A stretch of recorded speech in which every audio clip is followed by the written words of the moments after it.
अस्सलाम वालेकुम जी। पाकिस्तान में काफ़ी ज़्यादा गुर्बत है और हर बंदा परेशान है। और देखने में आता है कि जब भी रमज़ान आता है तो बहुत ज़्यादा लोग जो है तो सदका व खैरात करते हैं और करोड़ों रुपए जो है तो वो पाकिस्तान में गरीबों पे खर्च किए जाते हैं। कहा यह जाता है कि करोड़ों रुपए गरीबों पे खर्च किए जाते हैं, जिसमें बड़ी तादाद में जो पैसे आते हैं तो वो बाहर मुल्क से आते हैं। यूके में, यूएसए में जो लोग हैं, इमारात वगैरह में जो पाकिस्तानी हैं, तो वो अपने जो पीछे होते हैं या कोई भी एजेंट जो पीछे होता है तो उसको वो पैसे भेजते हैं और उसके बाद से वो आगे गरीबों को सदका करता है और गरीबों को खाना खिलाया जाता है, अफ्तारी दी जाती है, लोगों को कपड़े वगैरह दे के दिए जाते हैं। पाकिस्तान में मैंने सर्च करने की कोशिश की कि कितने एनजीओ हैं जो रजिस्टर्ड हैं जो चल रहे हैं, तो 64,719 एनजीओ रजिस्टर्ड है। और उसके अलावा जो अनरजिस्टर्ड हैं तो उनकी तादाद अभी अंदाज़ा नहीं किया जा सकता कि वो कितने हैं, लेकिन एक अंदाजे के मुताबिक 15,000 या 48,000 जो अनरजिस्टर्ड एनजीओ हैं तो वो भी पाकिस्तान में मौजूद हैं। एनजीओस में जो काम करने वाले लोग हैं तो उनकी तादाद तकरीबन 60 लाख से तजावज़ कर गई है, जो पिछले साल शायद 56,000 थी और इस साल जो है तो वो 60 लाख से तजावज़ कर गई। अब मैं हैरान हूं कि इतने बड़ी तादाद में 60 लाख लोग गरीबों के लिए काम कर रहे हैं और 64,000 एनजीओ जो है तो वो चल रही हैं। और इसके अलावा बहुत सारे ऐसे लोग हैं जो गली मोहल्लों में भी जो खाना वगैरह खिलाते हैं या मदद करते हैं गरीब। ज्यादा एनजीओ होने के बावजूद फिर आप देखते हैं गली मोहल्ले में भी लोग खाना वगैरह खिला रहे होते हैं और गरीबों की मदद कर रहे होते हैं। तो मैंने सोचा कि क्या वजह है कि पाकिस्तान में गुर्बत ख़त्म नहीं हो रही, दिन ब दिन बढ़ती जा रही है। और मौजूदा जो डाटा है तो उसके मुताबिक 1.5 करोड़ लोग जो इस साल खतरे गुर्बत से नीचे गिर चुके हैं, मतलब कि इतने ज़्यादा गरीब हो चुके हैं कि वो उनका रोज़मर्रा का जो सिस्टम है तो वो नहीं चल रहा। तो क्या वजह है कि इतनी ज़्यादा गुर्बत आ गई है और उसके बाद से ये गुर्बत ख़त्म नहीं हो रही, हालांकि इस पे बहुत सारे लोग काम कर रहे हैं। तो इसमें मेन जो चीज़ मुझे पता चली है कि जो एनजीओस वगैरह होती हैं या जो लोग दूसरों की मदद कर रहे थे, तो सबसे पहले ये लोग ये देखते नहीं हैं कि कौन मुस्तहिक है और कौन नहीं मुस्तहिक। ये बस उन लोगों को दिखाने के लिए जिन लोगों ने इनको पैसा दिया है, तो उन लोगों को दिखाने के लिए ये बस टेम्परेरी तौर पे वो करते हैं, एक सेशन करते हैं या तो खाना खिलाते हैं या कहीं पे भी बैठ के तो उसका जो खाना तकसीम करने वाली जो है निशिस्त तो उसको पूरा करते हैं ताकि इनको मजीद फंडिंग आती रहे।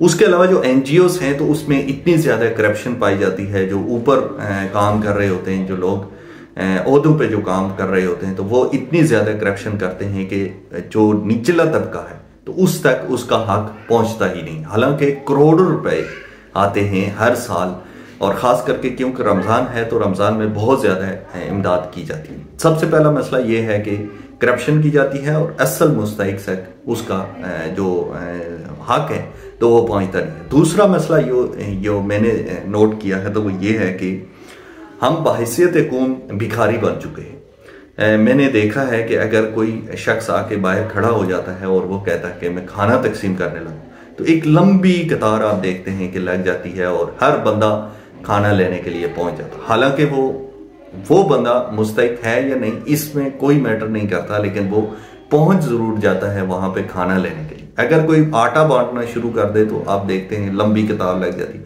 अभी हाल ही में हुकूमत ने 2 रुपए सस्ती की है चीनी और बहुत सारी चीजें और भी 2 रुपए सस्ती की हैं, तो वहां पर भी मैं देख रहा था कि एक लंबी लाइन लगा के तो वो लोग चीजें ले रहे। हालांकि 2 रुपए से क्या फर्क पड़ेगा। तो हम ज़हनी तौर पे बहैसियत कौम गुलाम बन चुके हैं और भिखारी बन चुके हैं, क्योंकि हमने एक बहुत लंबा टाइम गुलामी में गुजारा है। अंग्रेज़ों के हम गुलाम थे, हमारे जो आबो अजदाद थे तो वो गुलाम थे।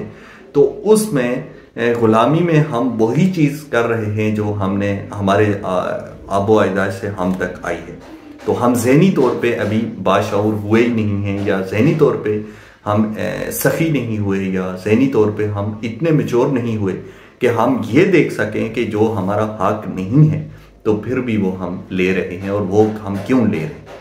और देने वाले भी ये नहीं देखते हैं, वो बस अपने उन लोगों को खुश करने के लिए, जिन लोगों ने उन्हें फंडिंग की होती है, उनको खुश करने के लिए बस वो दिए जा रहे हैं। चाहे वो एक बंदे को 10-10 दफ़ा दे देते हैं, और एक बंदा जो वाकई में मुस्तहिक है तो उस तक वो हकीकी खाना पहुंचता ही नहीं। तो इसलिए अगर आप में से कोई भी शख्स ऐसा कुछ कर रहा है, फंडिंग वगैरह करता है, या NGOs वगैरह में काम कर रहा है, या खुद से मुस्तकबिल में सोच रहा है कि मैं इस तरह का काम करूंगा, तो सबसे पहली बात यह है कि असल मुस्तहिक तक उसका हक पहुंचाएं। और मैं तो सोच रहा हूं कि ये कल्चर ही ख़त्म कर देना चाहिए, ये इमदाद वाला जो कल्चर है तो इसको ख़त्म कर देना चाहिए। कोई भी माशरा इमदाद लेके तो ऊपर नहीं आ सकता। हम सबको अपने पैरों पे खड़ा होके तो काम करना चाहिए, और ये जितनी ज़कात वगैरह होती है तो इसको मुश्तरका तौर पे हमें अपने ऊपर खर्च करना चाहिए। हॉस्पिटल्स वगैरह में के जो इदारे हैं जिनमें काम नहीं हो रहा, तो उनमें इन ज़कात के पैसों को खर्च करके तो उनमें इनको बेहतर करना चाहिए। जिसमें से स्कूल हो गए, हमारी पढ़ाई का सिस्टम बेहतर करना चाहिए। उसके अलावा हमारे जो इलाज का सिस्टम है तो वो बेहतर होना चाहिए। तो उसमें ये ज़कात के सारे पैसे इस्तेमाल होने चाहिए, ना कि आप गली चौराहे या सड़क पर बैठा के तो खाना खिला दे।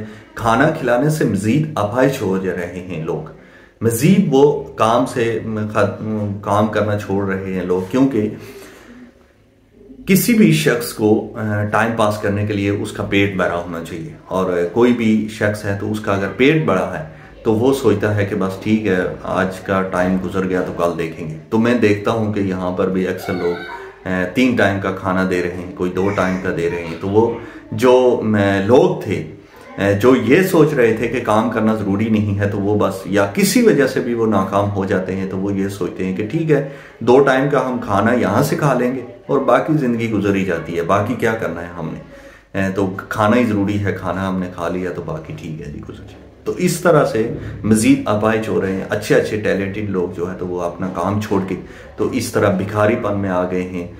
अगर मांगता कोई नज़र आ जाए तो उसको ना दिया करें। ये जो भिखारी सिस्टम है, तो मैं ये भी सोच रहा था कि ये जो रोड पे खड़े होकर मांग रहे होते तो इनमें अक्सरियत जो है तो वो गरीब नहीं होती। मतलब कि हमारे यहाँ 3 करोड़ लोग भिखारी हैं, 3 करोड़ लोग भिखारी हैं, जिनमें से 1 करोड़ से भी कम लोग जो है तो वो मुस्तहिक हैं। बाकी जो पेशावर भिखारी हैं तो उनको कोई परवाह नहीं होती है कि आप दें या ना दें। वो बाकायदा अगर आप उनसे बात करेंगे, डिस्कशन करके देखें कभी, तो वो कहते हैं जी हमारा बिजनेस है, हम काम कर रहे हैं, हम कोई ये जो भीख मांग रहे हैं तो ये हमारा काम है, यही हम काम कर सकते हैं।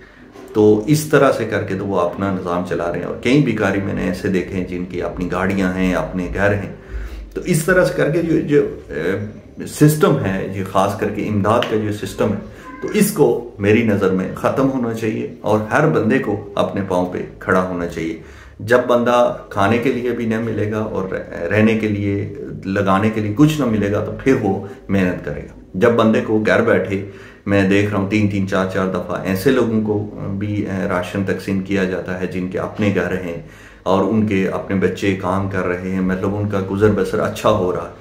तो वो भी जब राशन इकट्ठा करते हैं, तो फिर ऐसे लोग जब मसल्लत हो जाते हैं कुछ लोगों के ऊपर, तो फिर वो कुछ भी उनको मदद नहीं करते। जिस बंदे की जेब भरी हुई है और वो फिर भी 10, 20 या 30, 40, 50 के लिए लाइन में खड़ा है सिर्फ इसलिए कि वो फ्री में मिल रहा है, तो वो बंदा क्या किसी का मुस्तकबिल बेहतर करेगा। और वो जो आने वाला वक्त है, हमारा मुस्तकबिल है, बच्चों का जो फ्यूचर है, तो वो किन लोगों के हाथ में चला जाएगा। और फिर वो लोग क्या किसी की मदद करेंगे जो लोग खुद जेब भरी होने के बावजूद 20-30 के लिए लाइन में लगा के खड़े।